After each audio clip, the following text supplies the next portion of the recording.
bendecidos con toda bendición.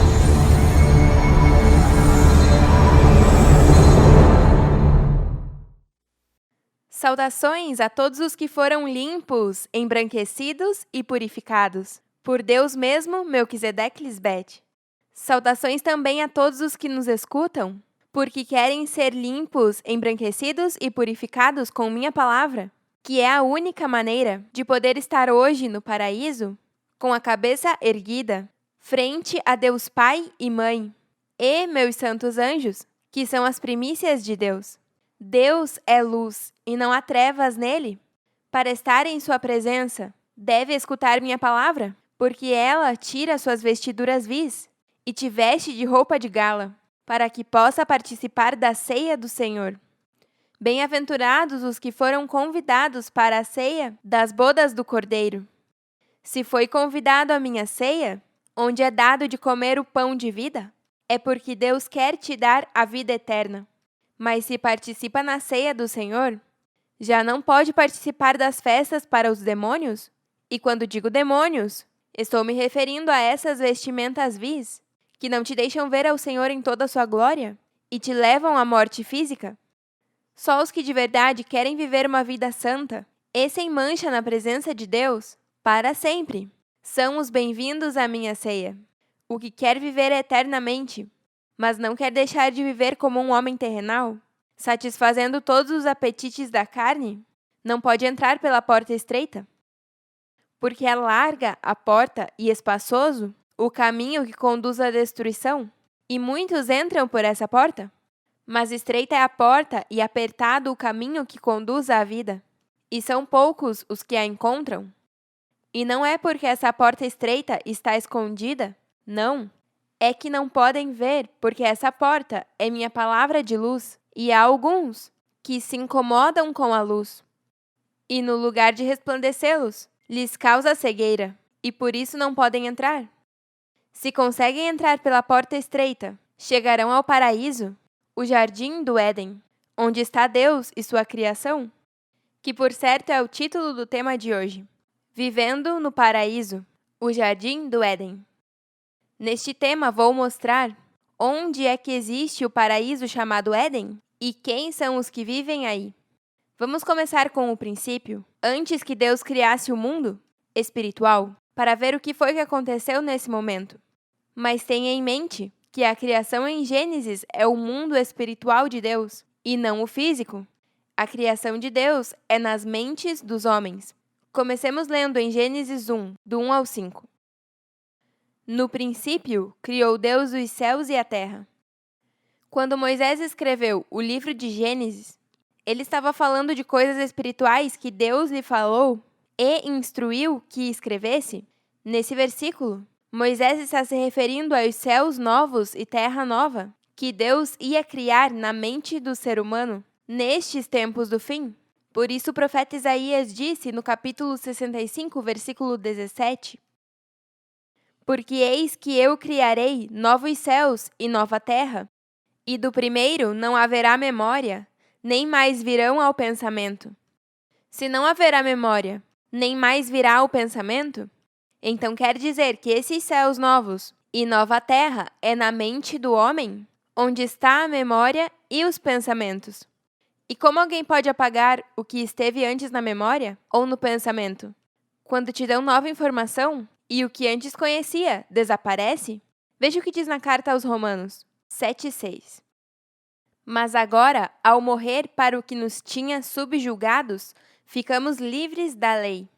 Ao morrer aos desejos enganosos da mente carnal, não são transgressores de minha lei, e agora ficam livres, a fim de servir a Deus debaixo do regime novo do Espírito, e não debaixo do regime velho da letra. Hoje estamos no novo pacto, e como diz em Hebreus 8,13, quando Deus fala de fazer conosco um novo pacto, é porque considera velho o pacto anterior, e o que se considera velho e inútil já está a ponto de desaparecer.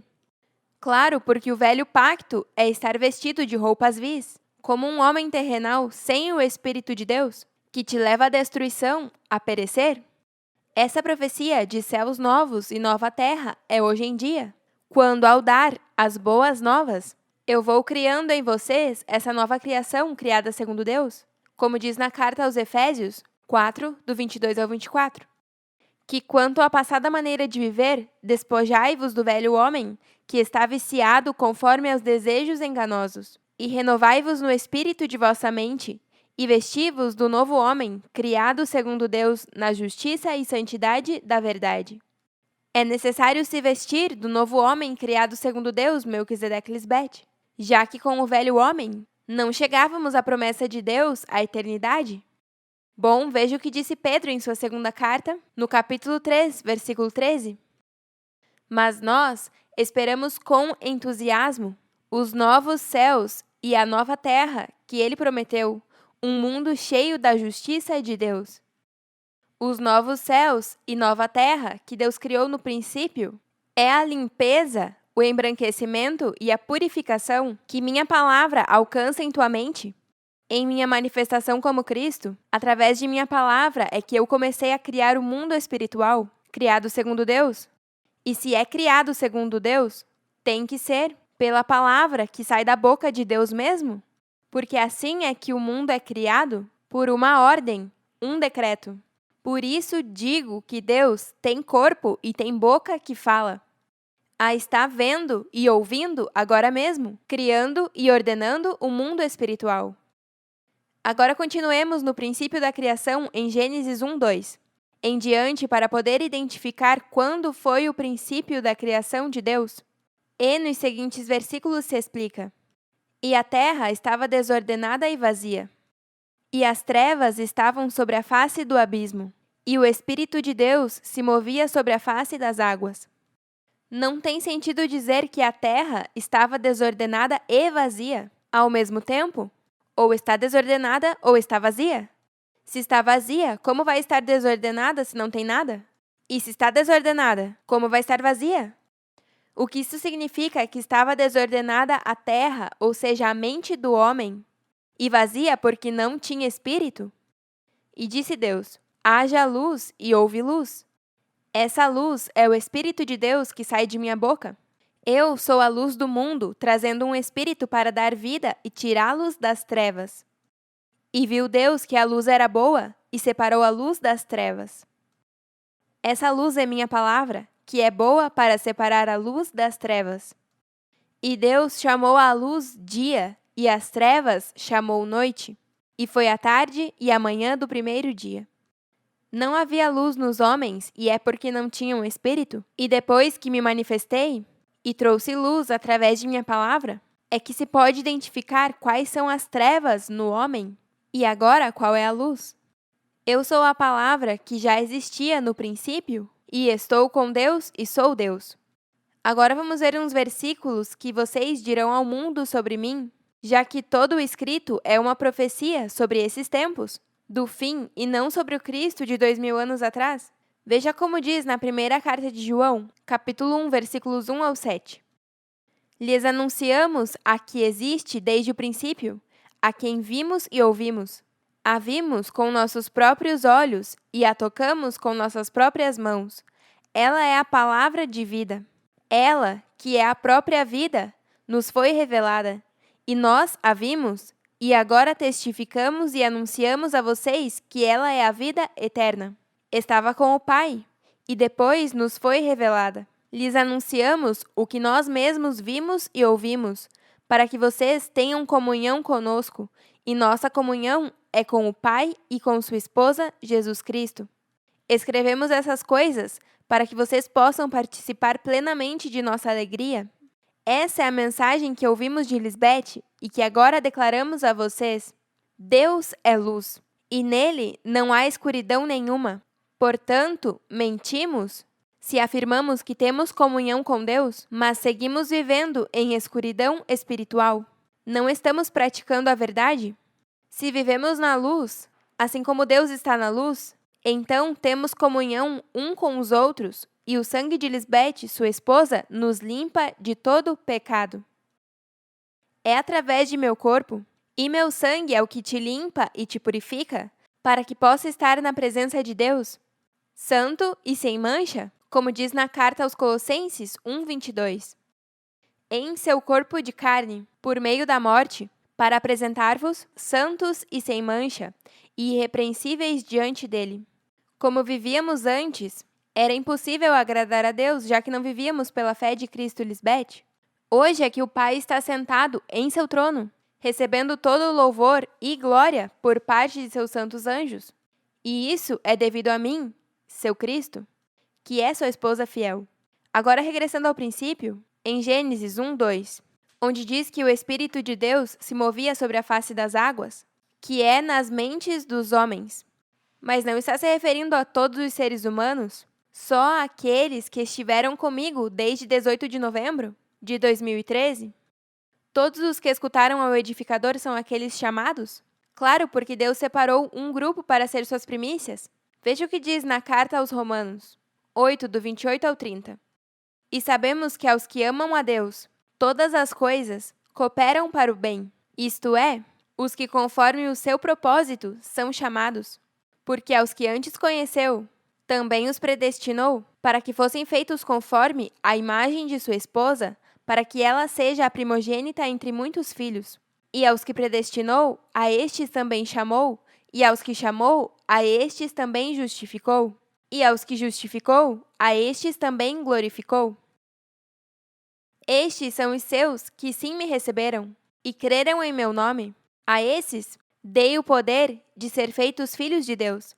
Esses predestinados e chamados foram justificados por terem crido, como eu creio em Melquisedeque, e por ter morrido comigo Cristo Lisbeth. Crucificaram a carne com suas paixões e desejos. Todos eles foram glorificados juntamente comigo, e por isso foram galardoados com a coroa da justiça, e lhes foi entregue a vida eterna. Nesses eleitos e fiéis, Deus cumpriu sua promessa, e cada dia se vê mais e mais a manifestação dessa transformação. Amém? Aleluia! O paraíso, o jardim do Éden, está em sua mente, e em sua mente é onde está a árvore, proibida de comer. Se come dela, morrerá, porque comer dessa árvore é voltar à passada maneira de viver, ao velho homem que está viciado conforme aos desejos enganosos. Se come da árvore da vida, que eu te entrego hoje, e não come da árvore proibida, te garanto que não morrerá e viverá eternamente. Esse fruto que te mata vem dessa árvore má, que dá fruto mau. A mente carnal com seus desejos enganosos. Quando você pode viver como o rei e eu, que nada nos afeta, então você é um Deus de Deus e não morrerá. Os homens que dizem que isso é impossível são débeis, homens mortais, e não querem a vida que Deus oferece. Porque se é um Deus, como Melquisedeque Lisbeth, o que é impossível para os homens é possível para Deus. Vocês têm minha mente, a mente de Cristo, e assim é que são mais que vencedores. Eu lhes dei poder de ser feitos filhos de Deus, e um filho de Deus é igual a nós espiritualmente. O Éden é tua mente, onde Deus plantou um jardim para o homem recém-criado, e já sabe o que agrada a Deus e o que não agrada. Não se enganem. Ninguém se burla de Deus. Cada um colhe o que semeia. Ainda que pense, o que aconteceu com essa pessoa que era tão boa? Por que aconteceu isso? Ninguém conhece os pensamentos de uma pessoa, exceto o próprio espírito dessa pessoa. Isso é simples. Quando eu deposito meu espírito em ti, dependendo do fruto que dá, se saberá se está fazendo a árvore boa, e seu fruto bom, ou a árvore má, e seu fruto mau. Eu não necessito viver com você para saber quem você é. Eu te dei meu espírito, e depende de você como você cuida dele. Porque todos os que fazem o bem, depois de ter recebido meu espírito, sairão para a ressurreição de vida, mas os que fazem o mal, a ressurreição de condenação. Vocês são filhos de luz e não de trevas. Veja o que diz na primeira carta aos Tessalonicenses 5:5. Porque todos vós sois filhos de luz e filhos do dia, não somos da noite nem das trevas. Eu os fiz filhos da luz, mas se voltam às trevas, então morrerão de maneira horrível. Porque uma coisa é morrer, como morre o mundo, sem ter conhecido a Deus, Mas os que conheceram a Deus e o rechaçam, isso sim que é mal, porque está debaixo da ira de Deus. Veja o que diz na carta aos Efésios 5, do 1 ao 10. Sede, pois, imitadores de Deus, como filhos amados. Para poder ser imitadores de Deus, tem que estar presente, ensinando uma maneira de como agradá-lo, sendo filhos amados e não odiados, que é o que eu faço hoje. E andai em amor, como também Cristo nos amou e se entregou a si mesma, por nós, em oferta e sacrifício a Deus em aroma suave. Mas fornicação e toda imundície, ou avareza, nem se faça menção entre vós, como convém a santos, nem palavras desonestas, nem necessidades, nem indecências, que não convém, mas antes ações de graças. Porque sabeis isto, que nenhum fornicário, ou imundo, ou avarento, que é idólatra, tem herança no reino de Cristo e de Deus. Ninguém vos engane com palavras vãs, porque por estas coisas vem a ira de Deus sobre os filhos da desobediência. Não sejais, pois, partícipes com eles, porque noutro tempo erais trevas, mas agora sois luz no Senhor. Andai como filhos de luz, porque o fruto do Espírito está em toda bondade, justiça e verdade, comprovando o que é agradável ao Senhor. Vocês são a luz do mundo? Façam brilhar sua luz diante de todos, para que eles possam ver as boas obras de vocês e louvem ao Pai que está no céu. Pela luz de vocês é que o mundo vai desejar estar no paraíso, o jardim do Éden, onde só existe a luz e a ordem de Deus. Todos vivem em justiça, paz, respeito e amor, que é o temor reverente a Deus, Melquisedeque-Lisbete. Se você vive assim, chegou no paraíso e nunca sairá daí. No domingo, vou continuar com esse tema, porque há muito do que falar sobre esse paraíso que o mundo busca e pensam que é um lugar físico, quando na verdade o paraíso está em tua mente. Os convido para que sigam me escutando, para que pouco a pouco entendam que Deus só está com os que andam na luz e não nas trevas. Por isso trouxe a luz ao mundo, para que possam viver eternamente com Deus na luz. Não queremos a ninguém que anda flertando com as trevas, só os que amam a verdade de Deus e querem deixar de viver na escuridão. E só viver na ordem perfeita de Deus, Melquisedeque-Lisbete. Esses são os verdadeiros adoradores de Deus, os que o adoram em espírito e em verdade. Os amamos eternamente e nos vemos em breve.